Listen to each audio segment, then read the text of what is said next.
봄에는 주체할 수 없는 꽃망울로, 여름에는 쏟아지는 초록의 실록으로, 가을에는 형언하기 힘든 단풍의 색깔로, 겨울에는 백설의 정적을 가르는 독경 소리로,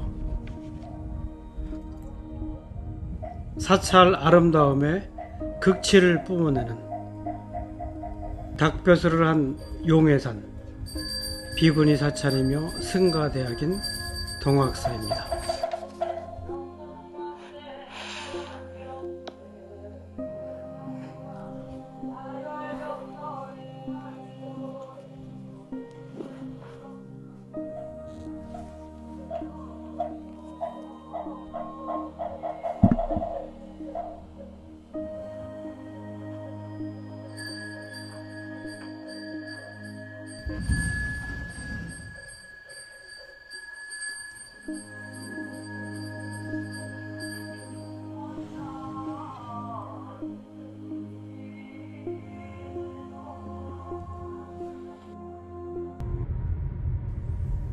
평택대교를 지나 오래된 수령의 벚꽃나무들이 도열하듯 질비하게 들어서 있는 동학사에 왔습니다.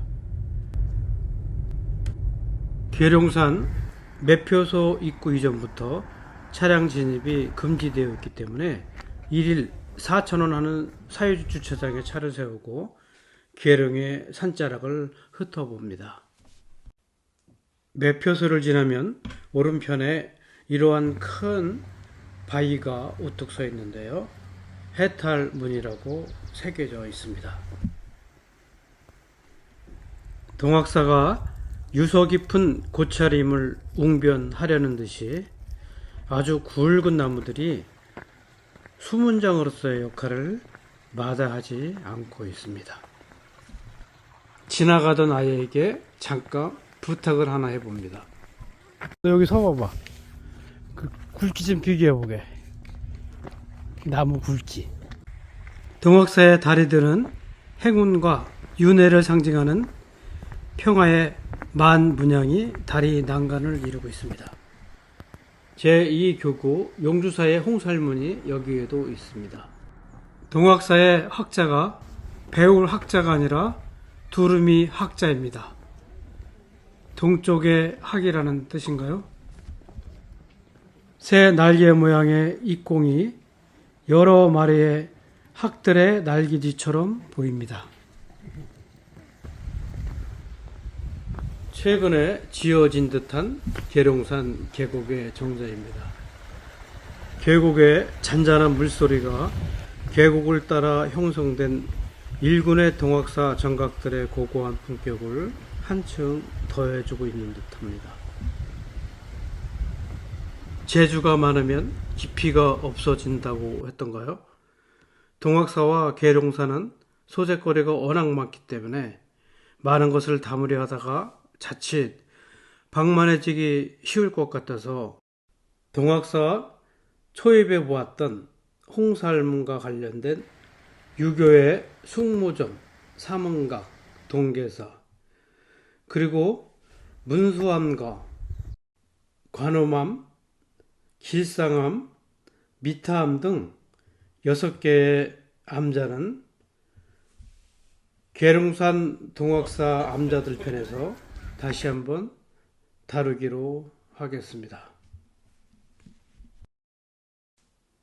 최근에 방글라데시의 데라와다 승가에 비구니 승단이 구족계를 받음으로써 비구니 수계를 위한 계단의 탄생이 있었는데요.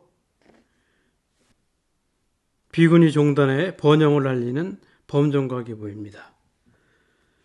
대한 비구니 교단은 세계 최대의 비구니 교단으로 성장할 수 있었던 것은 동학사와 같은 비구니 교육이 있었기 때문에 가능했던 것이라 생각하는데요. 사실 불교이든 유교이든 기독교이든 진리는 배우는 자에게 그 속살을 드러냅니다. 한자를 모르고야 불교나 유교의 경전을 알 수 없고 영어나 히브리어를 모른다면 성경을 알 수 없었지 않습니까? 오늘 다시금 쉬운 우리 글에 감사하는 마음이 생깁니다. 학생 스님인 듯하죠? 부끄러워합니다. 대웅전 계단을 올라가는데요. 동학사는 승가대학이다 보니까 오른쪽에 요사체와 대웅각 그리고 삼성각만이 일반인에게 공개되고 있는 금단의 사찰입니다. 어떤 것이든 못 보게 하고 못하게 하면 호기심이 더욱 유발되기 마련입니다만 어느 사찰이나 마찬가지겠지만 배움과 수량정진의 터전인 이곳 동학사에서 되도록 조용히 머물다 가려고 합니다.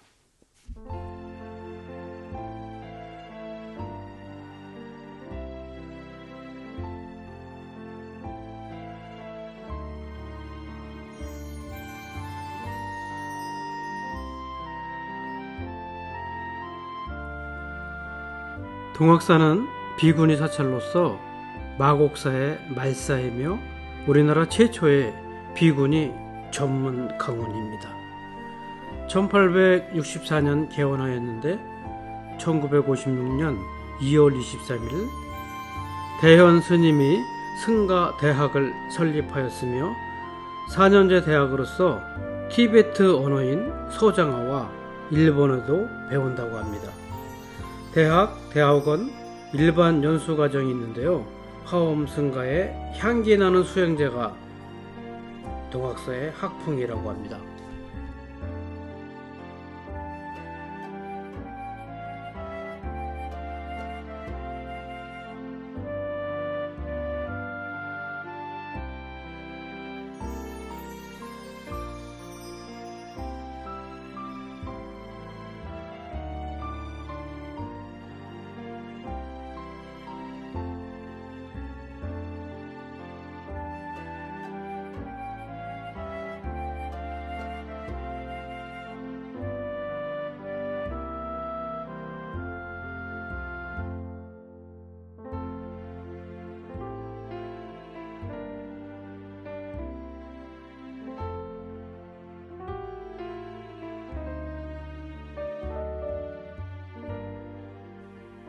한말에 선종을 증흥시켰던 대선사 경거스님은 1871년 23살에 동학사의 강사로 추대되기도 했었는데요.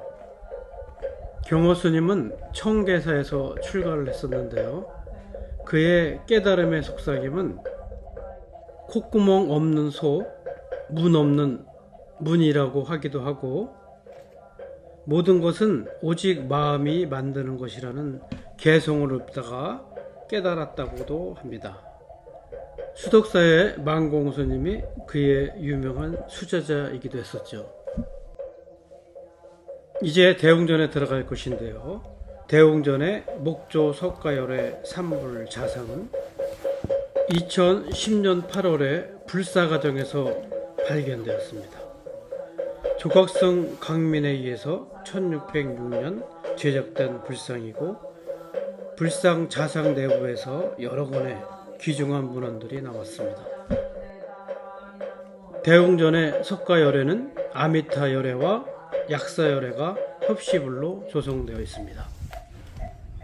석가열애 양옆으로 문수보살이나 보현보살을 모시는 것이 일반적인데요. 동학사 대웅전의 또 다른 특별한 볼거리입니다. 대웅전을 나와서 이제 삼성각으로 가보겠습니다. 비구니 스님의 목탁 소리와 독경 소리가 삼성각 정각 내부에 울려 퍼집니다.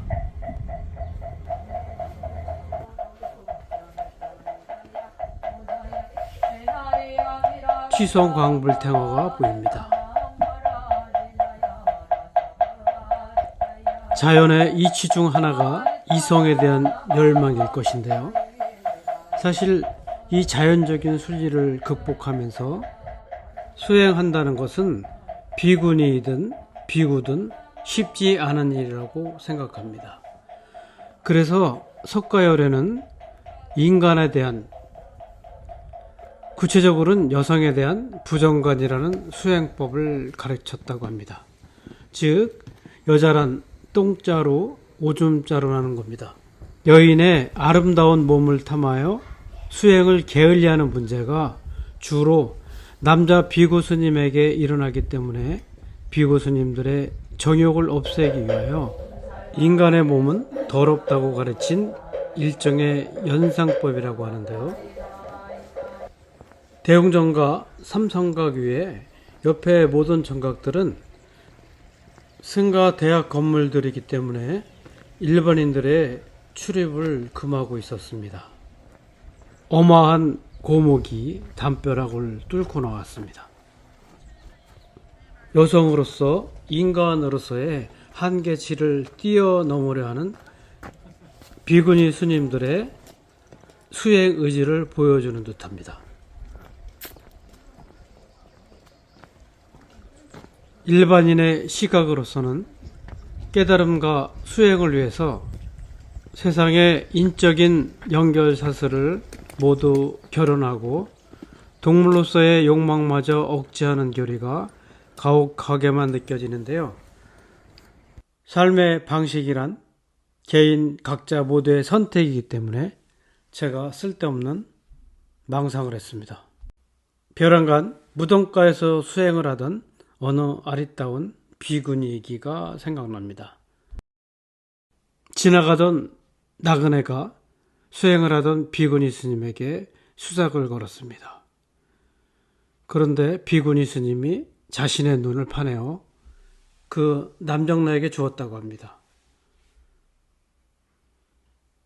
그 남자가 아리따운 비구니에게 당신의 아름다운 눈을 갖고 싶다고 유혹을 했기 때문이었습니다.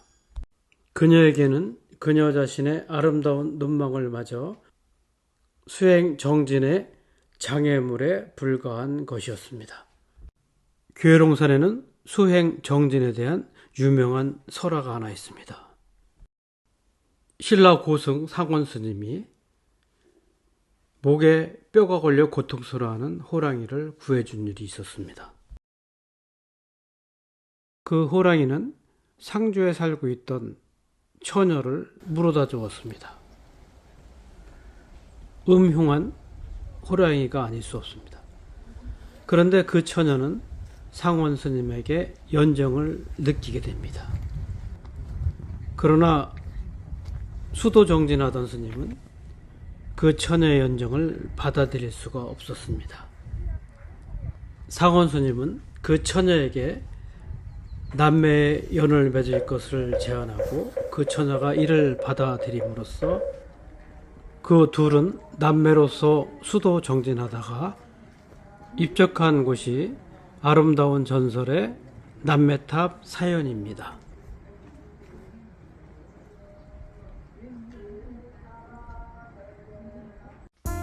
각자의 길을 향하여 수행 정진하는 젊은 비구니 스님들과 또 다른 방식의 길을 걸어가는 세속의 젊은 여성들이 묘하게 교차되는 동학사였습니다.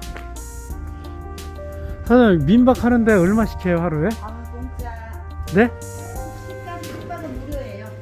아, 식사하면? 예. 5명 이상 오셔서 아하, 식사는 무료. 무료. 예. 아이고, 고맙습니다.